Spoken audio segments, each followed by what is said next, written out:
The Daughter of Time, Chapter 2. But when Marta came back 2 days later, it was not with knitting needles and wool. She breezed in, very dashing, in a Cossack hat worn at a casual rake that must have taken her several minutes at her mirror just after lunch. "I haven't come to stay, my dear. I am on my way to the theater. It's a matinee day, God help me. Tea trays and morons. And we've all got to the frightful stage when the lines have ceased to have any meaning at all for us. I don't think this play is ever coming off. It's going to be like those New York ones that run by the decade instead of by the year.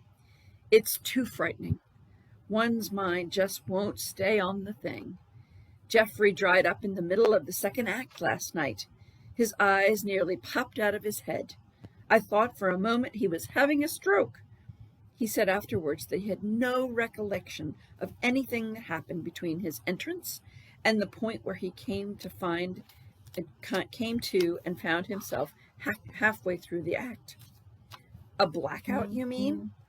No, oh no, just being an automaton, saying the lines and doing the business and thinking of something else all the time. If all reports are true, that's no unusual matter where actors are concerned." "Oh, in moderation, no. Johnny Garson can tell you how much paper there is in the house while he's sobbing his heart out on someone's lap. But that's different from being away for half an act. Do you realize that Geoffrey has turned his son out of the house, quarreled with his mistress, and accused his wife of having an affair with his best friend, all without being aware of it?" "What was he aware of?" "He said he had decided to lease his Park Lane flat to Dolly Dacre and buy that Charles II house at Richmond that the Latimers are giving up because he has got that governor's appointment. He had thought about the lack of bathrooms and decided that the little upstairs room with the 18th century Chinese paper would make a very good one. They could remove the beautiful paper and use it to decorate that dull little room downstairs at the back. It's full of Victorian paneling, the dull little room. He had also reviewed the drainage, wondered if he had enough money to take off the old tiling off and replace it, and speculated as to what kind of cooking range they had in the kitchen. He had just decided to get rid of the shrubbery at the gate when he found himself face to face with me in the middle of a speech. Do you wonder that his eyes popped? I see that you have managed to read at least one of the books I brought you, if the rumpled jacket is any criterion." "Yes, the mountain one. It was a godsend. I lay for hours looking at the pictures. Nothing puts things in perspective as quickly as a mountain. The stars are better, I find." "Oh no, the stars merely reduce one to the status of an amoeba. The stars take the last vestige of human pride and last spark of confidence from one. But a snow mountain is a nice human-sized yardstick. I lay and looked at Everest and thanked God that I wasn't climbing those slopes. A hospital bed was a haven of warmth and rest and security by comparison, and the midget and the Amazon, two of the highest achievements of civilization. Ah, well, here are some pictures for you." Marta upended the quarto envelope she was carrying and spilled a collection of paper sheets over his chest. "What is this?" "Faces," said Marta delightedly. "Dozens of faces for you, men and women and children, all sorts, conditions, and sizes." He picked a sheet up off of his chest and looked at it. It was an engraving of a 15th century portrait. A woman. "Who is this?" "Lucrezia Borgia. Isn't she a duck?" "Perhaps. But are you suggesting that there was any mystery about her?"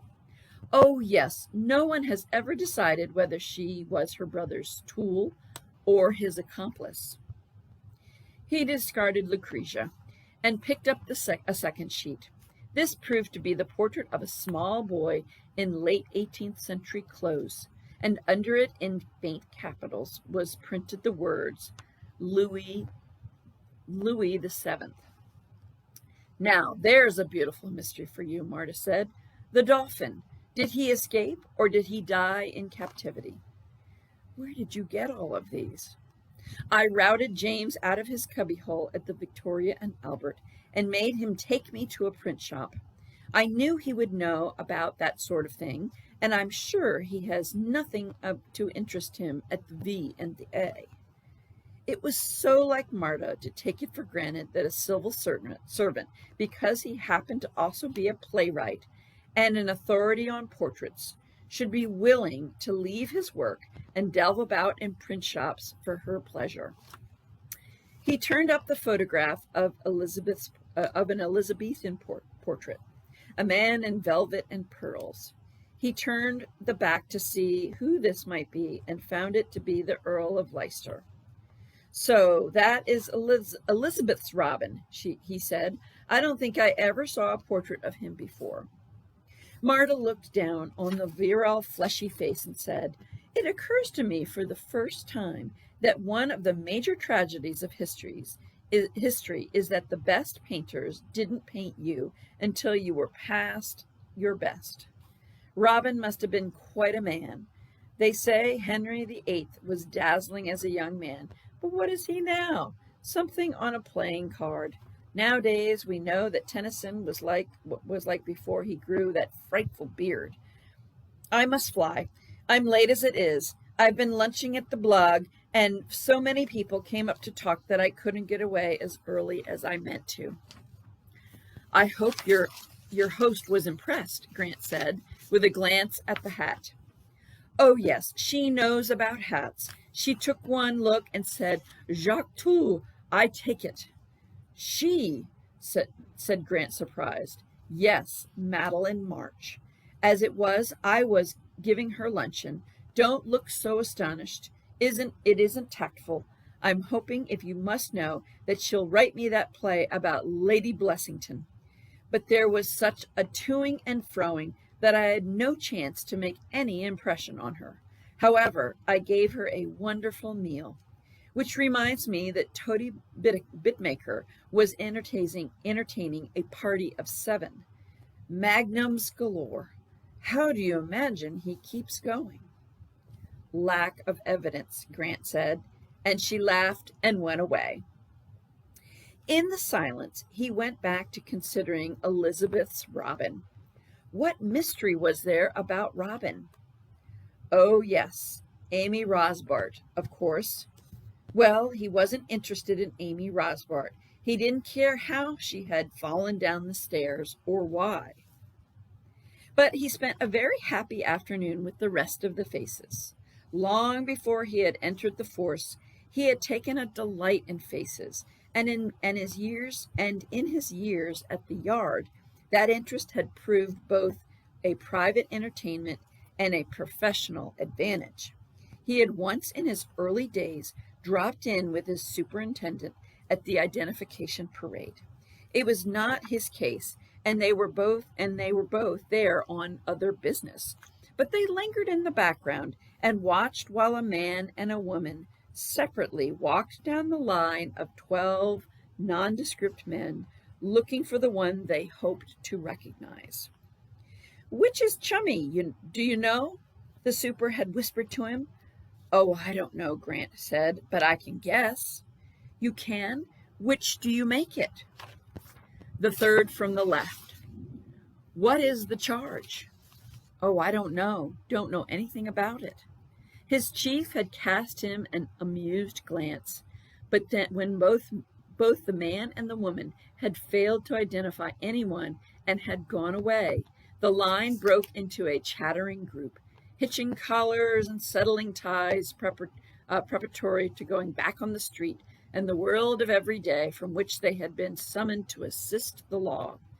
The one who did not move was the third man from the left. The third man from the left waited submissively for his escort and was led away to his cell again. "Struth," the superintendent had said. "One chance out of 12, and you made it. That was good going. He picked your man out of the bunch," he said in explanation to the local inspector. "Did you know him?" the inspector said, a little surprised. "He's never been in trouble before, as far as we know." "No, I've never seen him before. I don't even know what the charge is." "Then what made you pick him?" Grant had hesitated, analyzing for the first time his process of selection. It had not been a matter of reasoning. He had not said, "That man's face has this characteristic or that characteristic, therefore he is an accused person." His choice had been almost instinctive. The reason was in his subconscious. At last, having delved into his subconscious, he blurted, he was the only one of the 12 with no lines on his face. They had laughed at that, but Grant, once he pulled the thing into the light, saw how his instinct had worked and recognized the reasoning behind it. "It sounds silly, but it isn't," he said. "The only adult entirely without face lines is the idiot." "Freeman's no idiot, take it from me," the inspector broke in. "A very wide-awake, wide boy he is, believe me." "I didn't mean that. I mean that the idiot is irresponsible. The idiot is the standard of irresponsibility. All those 12 men in the parade were 30-ish, but only one had an irresponsible face, so I picked him at once." After that, it had become a mild joke at the yard that Grant could pick 'em at sight, and the assistant commissioner had once said teasingly, "Don't tell me that you believe that there is such a thing as a criminal face, Inspector." But Grant said no. He wasn't as simple as that. It wasn't as simple as that. If there was only one kind of crime, sir, it might be possible. But crimes being as wide as human nature, if a policeman started to put faces into categories, he would be sunk. You can tell what the normal run of disreputable women look like by a walk down Bond Street any day between 5 and 6. And yet the most notorious woman in London looks like a cold saint. "Not so saintly of late. She's drinking too much these days," the AC had said, identifying the lady without difficulty, and the conversation had gone on to other things. But Grant's interest in faces had remained and enlarged until it became a conscious study, a matter of case records and comparisons. It was, as he said, not possible to put faces into any kind of category, but it was possible to characterize individual faces. In a reprint of a famous trial, for instance, where photographs of the principal actors in the case were displayed for the public's interest, there was never any doubt as to which was the accused and which was the judge. Occasionally, one of the counsel might on looks have changed places with the prisoner in the dock. Counsel were, after all, a mere cross-section of humanity, as liable to passion and greed as the rest of the world. But a judge had a special quality, an integrity and a detachment. So even without a wig, one did not confuse him with the man in the dock, who had neither integrity nor detachment. Maria's James, having been dragged from his cubbyhole, had evidently enjoyed himself, and a fine selection of offenders, or their victims, kept Grant entertained until the midget brought his tea. As he tidied the sheets together and put them away in his locker, his hand came in contact with one that had slipped off his chest and had lain all afternoon unnoticed on the counterpane. He picked it up and looked at it. It was the portrait of a man dressed in a velvet cap and a slash double of the late 15th century. A man about 35 or 36 years old, lean and clean-shaven. He wore a rich jeweled collar and was in the act of putting a ring on the little finger of his right hand. But he was not looking at the ring. He was looking off into space. Of all the portraits Grant had seen this afternoon, this was the most individual. It was as if the artist had striven to put on canvas something that his talent was not sufficient to translate into paint. The expression in the eyes, the most arresting and individual expression, had defeated him. So had the mouth. He had not known how to make lips so thin and so wide look mobile. So the mouth was wooden and a failure. What he had best succeeded in was the bone structure of the face, the strong cheekbones, the hollows below them, and the chin too large for strength. Grant paused in the act of turning the thing over to consider the face a moment longer. A judge, a soldier, a prince, someone used to great responsibility and responsible in his authority. Someone too conscientious, a worrier, perhaps a perfectionist, a man at ease in a large design but anxious over details, a candidate for gastric ulcer, someone too who had suffered ill health as a child. He had that incommunicable, that indescribable look that childhood suffering leaves behind it. Less positive than the look on a cripple's face, but as inescapable. This the artist had both understood and translated into terms of paint.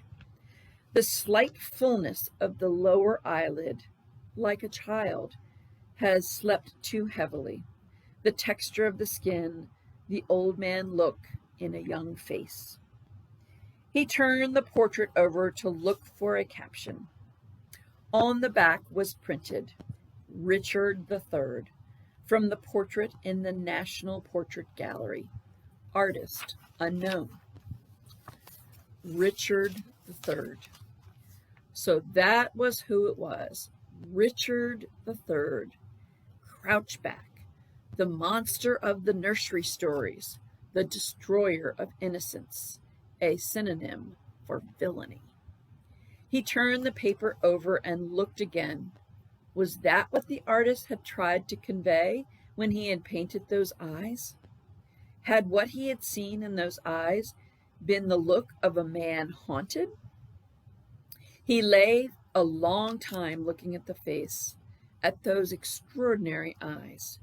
They were long eyes, set close under the brows slightly drawn in that worried, over-conscientious frown. At first glance, they appeared to be peering, but as one looked, one found that they were in fact withdrawn, almost absent-minded. When the midget came back for his tray, he was still staring at the portrait. Nothing like this had come his way for years. It made La Gioconda look like a poster. The midget examined his virgin teacup, put a practiced hand against the teapot's tepid cheek, and pouted. She had better things to do, she conveyed, than bring him trays for him to ignore. He pushed the portrait at her. What did she think of it?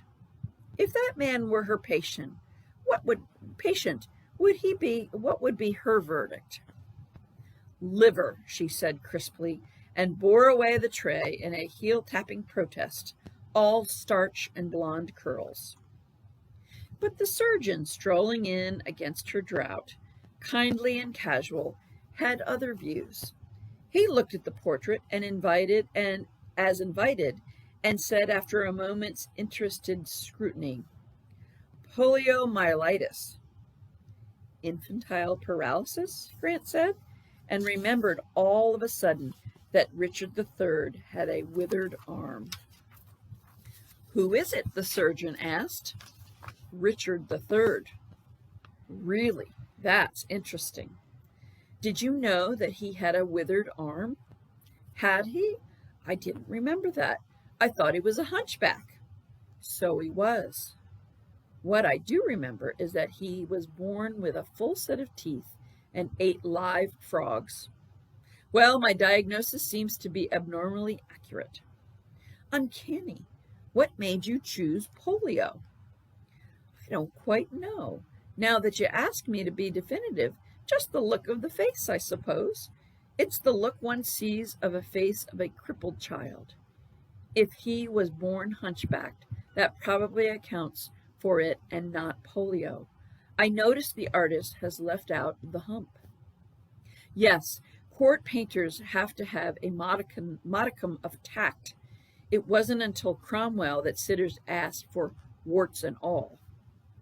If you ask me, the surgeon said, absent-mindedly, considering the splint on Grant's leg, Cromwell started that invented snobbery from which he ate, that which we are all suffering today. I'm a plain man. I am no nonsense about me, and no manners, grace, or generosity either. He pinched Grant's toe with detached interest. It's a raging disease, a horrible perversion. In some parts of the states, I understand, it is as much as a man's political life is worth to go some constituencies with his tie tied and his coat on. That's being stuffed shirt. The beau ideal is to be one of the boys. That's looking very healthy, he said, referring to Grant's big toe, and came back of his own accord to the portrait lying on the counterpane. Interesting, he said, that about the polio. Perhaps it really was polio that accounts for the shrunken arm. He went on considering it, and making no movement to go. Interesting anyhow. Portrait of a murderer. Does he run to type, would you say? There isn't a murder type. People murder for too many reasons. But I can't remember any murderer, either in my own experience or in case histories, who resembled him. Of course, he was hors concours in his class, wasn't he? He couldn't have known the meaning of scruple. No.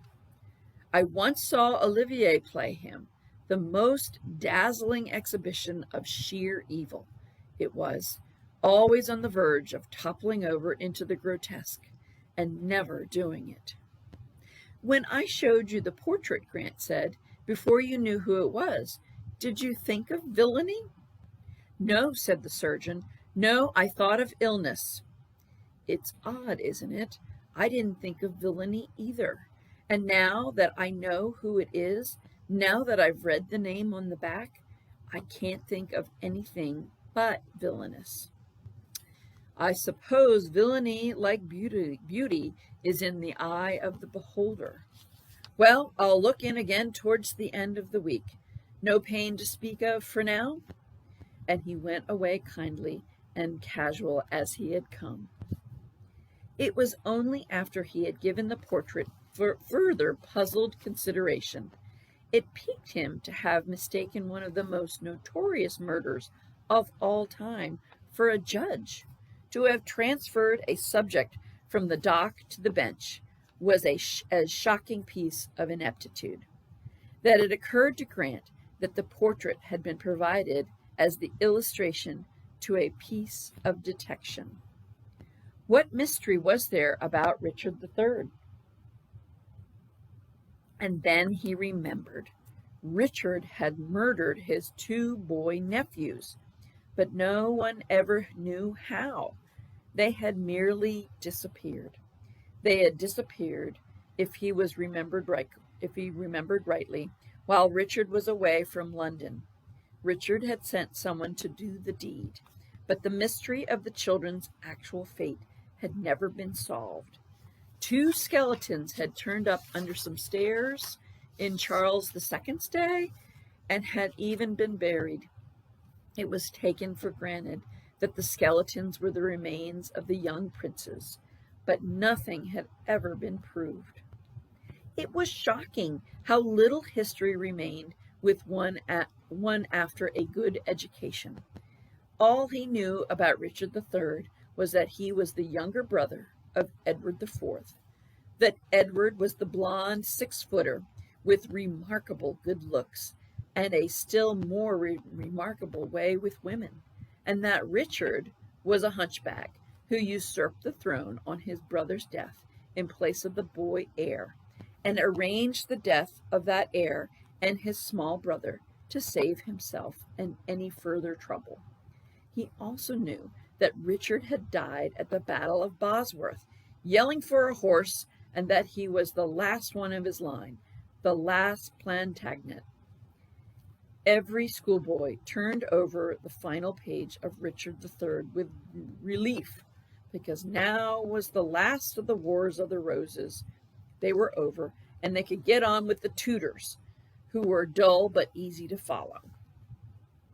When the midget came to tidy him up for the night, Grant said, "You don't happen to have a history book, do you?" "A history book? No, what would I be doing with a history book?" It was not a question, so Grant did not try to provide an answer. His silence seemed to fret her.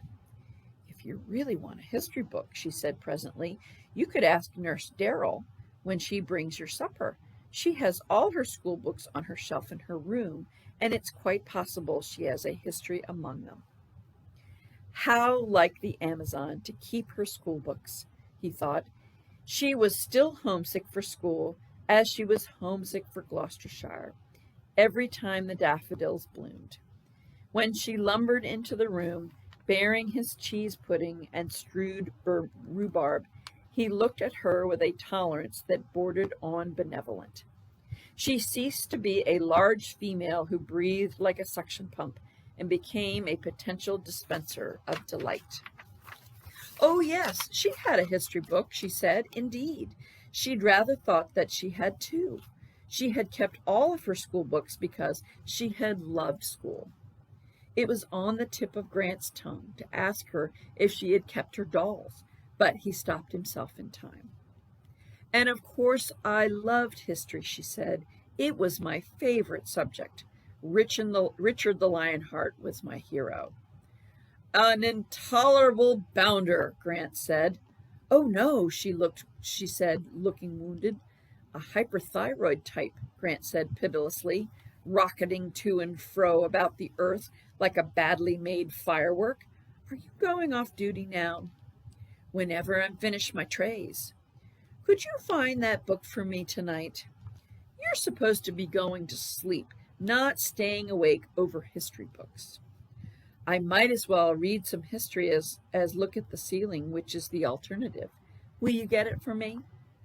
"I don't think I could go all the way up to the nurse's block and back again tonight for someone who is rude about the Lionheart." "All right," he said. "I'm not the stuff that martyrs are made of. As far as I'm concerned, Coeur de Lion is the pattern of chivalry. The chevalier, sans peur et sans repos, a faultless commander, and a triple DSO. Now, will you get the book?" "It seems to me you've sore need read a little history," she said, smoothing a mitered sheet corner with a large admiring hand. "So I'll bring you the book when I come past. I'm going out to the pictures anyhow." It was nearly an hour before she reappeared, immersed in a camel hair coat. The room lights had been put out, and she materialized into the light of his reading lamp like some kindly genie. "I was hoping you'd be asleep," she said. "I don't really think you should start on these tonight." If there is anything that is likely to put me to sleep," he said, "it would be an English history book. So you could hold hands with a clear conscience." "I'm going with Nurse Burroughs." "You can still hold hands." "I've no patience with you," she said patiently, and faded backwards into the gloom. She had brought two books. It was the kind of history book known as a historical reader. It bore the same relation to history as stories from the Bible bears to Holy Writ.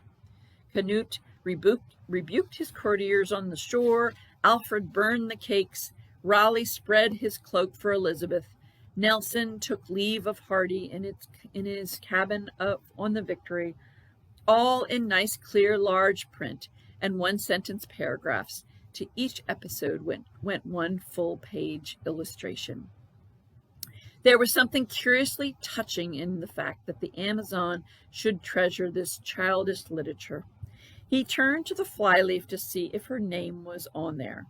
Only on the flyleaf was written, Ella Darrell, Form 3, Newbridge High School, Newbridge, Gloucestershire, England, Europe, the world, the universe. It was surrounded by a fine selection of colored transfers. Did all children do that, he wondered? Write their names like that and spend their time in class making transfers?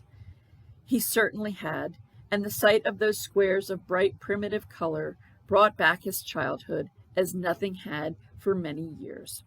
He had forgotten the excitement of transfers. What wonderfully satisfying moment when you begin the peeling off and saw that it was coming perfectly. The adult world held few such gratifications. A clean smacking drive at golf perhaps was the nearest, or the moment when your line tightened and you knew that the fish had struck. The little book pleased him so much that he went through it at his leisure, solemnly reading each childish story. This, after all, was the history that every adult remembered. This was what remained in their minds when tonnage and poundage and ship money and Laud's liturgy and the Rye House plot and the triennial acts and all along the muddle of schism and shindy and treaty and treason had faded from their consciousness. The Richard III story, when he came to it, was called The Princes in the Tower, and it seemed that young Ella had found the princes a poor substitute for Coeur de Lion, since she had filled every small O throughout the tale with neat pencil shading. The two golden-haired boys who played together in the sunbeam from the barred window in the accompanying picture had each been provided with a pair of anachronistic spectacles, and on the blank back of the picture page someone had been playing noughts and crosses. As far as young Ella was concerned, the princes were a dead loss. And yet it was a sufficiently arresting little story, macabre enough to delight any child's heart. The innocent children, the wicked uncle, the classic ingredients in a tale of classic simplicity. It also had a moral. It was the perfect cautionary tale. But the king won no profit from this wicked deed. The people of England were shocked by his cold-blooded cruelty and decided they could no longer have him for king. They sent for a distant cousin of Richard's, Henry Tudor, who was living in France, to come and be crowned king in his stead. Richard died bravely in the battle which it resulted, but he had made his name hated throughout the country, and many deserted him to fight for his rival. Well, it was neat but not gaudy, reporting at its simplest. He turned to the second book. The second book was the school history proper. The 2,000 years of England's story were neatly parceled into compartments for ready reference. The compartments, as usual, were reigns. It was no wonder that one pinned a personality to a reign, forgetful that personality had known and lived under other kings. One put them in pigeonholes automatically. Pepys, Charles II, Shakespeare, Elizabeth, Marlborough, Queen Anne. It never crossed one's mind that someone who had seen Queen Elizabeth could also have seen George I. One had been conditioned to reign the idea from childhood. However, it did simplify things when you were just a policeman with a game leg and a concussed spine hunting up some information on dead and gone royalties to keep yourself from going crazy. He was surprised to find the reign of Richard III so short. To have made oneself one of the best-known rulers in all of those 2,000 years of England's history, and to have had only 2 years to do it in, surely augured a towering personality. If Richard had not made friends, he had certainly influenced people. The history book, too, thought that he had personality. Richard was a man of great ability, but quite unscrupulous as to its means. He boldly claimed the crown on the absurd ground that his brother's marriage with Elizabeth Woodville had been illegal, and the children of it illegitimate. He was accepted by the people, who dreaded a minority, and began his reign by making a progress through the South, where he was well received. During this progress, however, the 2 young princes who were living in the Tower disappeared, and were believed to have been murdered. A serious rebellion followed, which Richard put down with great ferocity. In order to recover some of his lost popularity, he held a parliament, which passed useful statutes against benevolences, maintenance, and livery. But a second rebellion followed. This took the form of an invasion, with French troops, by the head of the Lancaster branch, Henry Tudor. He encountered Richard at Bosworth, near Leicester, where the treachery of the Stanleys gave the day to Henry. Richard was killed in the battle, fighting courageously, leaving behind him a name hardly less infamous than that of John. What on earth were benevolences, maintenance, and livery? And how did the English like having a succession decided for them by French troops? But, of course, in the days of the Roses, France was still a sort of semi-detached part of England, a country much less foreign to an Englishman than Ireland was. A 15th century Englishman went to France as a matter of course, but to Ireland only under protest. He lay and thought about that England, the England over which the Wars of the Roses had been fought. A green England, with not a chimney stack or from Cumberland to Cornwall, an England still unhedged, with great forests alive with game, and wide marshes with wild fowl, an England with the same small group of dwellings repeated every few miles in endless permutation, castle, church, and cottages. The strips of cultivation round the cluster of dwellings, and beyond that the greenness, the unbroken greenness, the deep rutted lanes that ran from group to group, mired to bog in the winter, and white with the dust in the summer, decorated with the wild roses or red with the hawthorn as the seasons came and went. For 30 years over this green, uncrowded land, the Wars of the Roses had been fought, but it had been more of a blood feud than a war, a Montague and a Capulet affair, of no great concern to the average Englishman. No one pushed in at your door to demand whether you were a York or a Lancaster, and to hail you off to a concentration camp if your answer proved to be the wrong one for the occasion. It was a small, concentrated war, almost a private party. They fought a battle in your lower meadow and turned your kitchen into a dressing station, and then moved off somewhere or other to fight a battle somewhere else. And a few weeks later you would hear what had happened at the battle, and you would have a family row about the result, because your wife was probably Lancaster and you perhaps were York, and it was all rather like following rival football teams. No one persecuted you for being a Lancastrian or a Yorkist, any more than you would be persecuted for being an Arsenal fan or a Chelsea follower. He was still thinking of that green England when he fell asleep, and he was not a whit wiser about the 2 young princes and their fate. And that's the end of chapter 2.